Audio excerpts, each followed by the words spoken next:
Well, folks, Marvel did it again.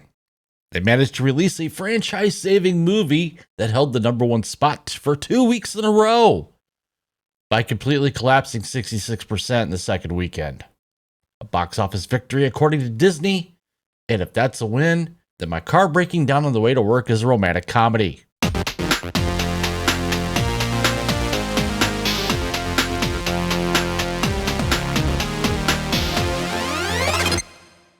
Hey everyone, welcome back to the channel. It's your friendly neighborhood critic, the Critical Nerd.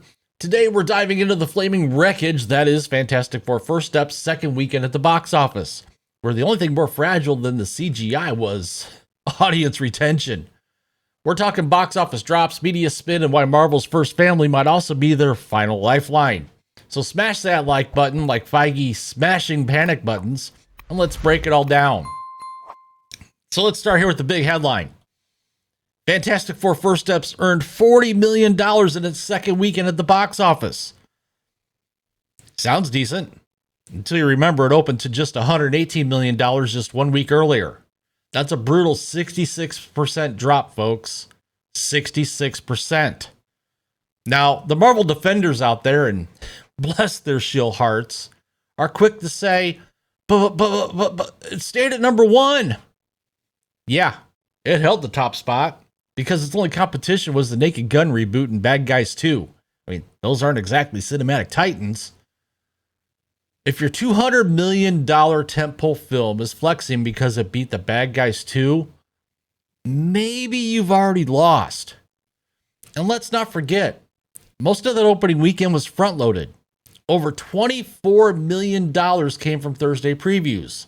So by the time Pedro Pascal's second costume change happened, audiences were already heading for the exits. This isn't No Way Home, where 68% drop still meant nearly $100 million in week two. This is more like Captain America Brave New World and Quantumania territory. Big hype, mediocre opening, disastrous hold. And at this rate, we're staring down the barrel of a $550 million global total, if it's lucky. That's a financial L. A big, crispy, flaming L. So here's where things get really fun, though. The trades, Variety, Deadline, Hollywood Reporter, they're all owned by the same media group. I think it's Penske Entertainment or Penske Media. They're in full, no one could have predicted this mode, except everyone did. Valiant Renegade called it. That Park Place, they called it. Random YouTubers with a fraction of Disney's budget, they also called it. They said the film was front-loaded. They said the audience was soft. They said Marvel fatigue was real. But the mouse said, trust us.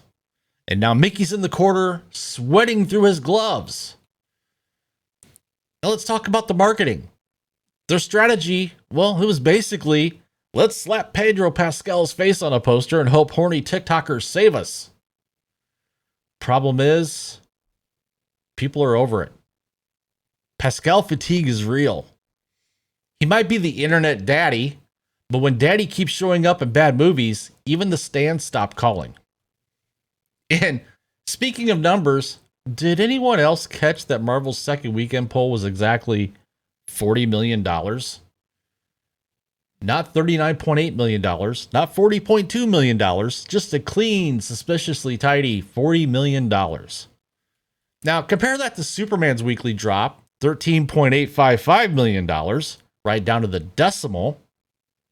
So either Marvel's got the most symmetrical audience in the world, or someone didn't want the headlines reading, Fantastic Four falls to $38 million. Because that looks like failure. And you can't call it a win if the number starts with a 3.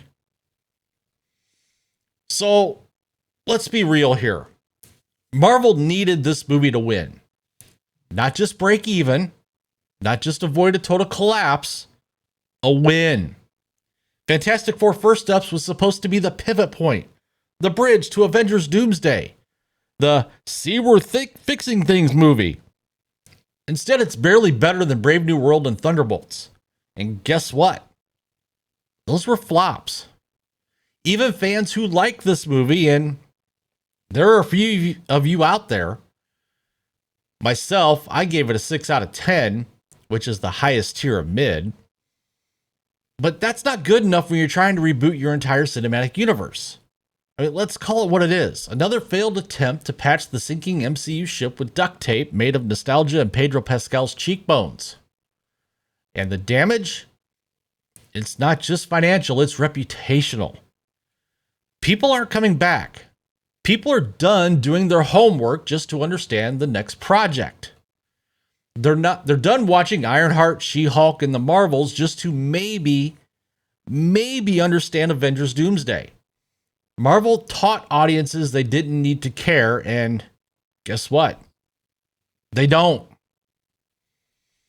So where does this leave Fantastic Four first steps? I mean, let's be honest. The only first step here is Marvel walking off a cliff. It's failure, plain and simple. Not an extinction level event like the Marvels, but definitely not a comeback story either.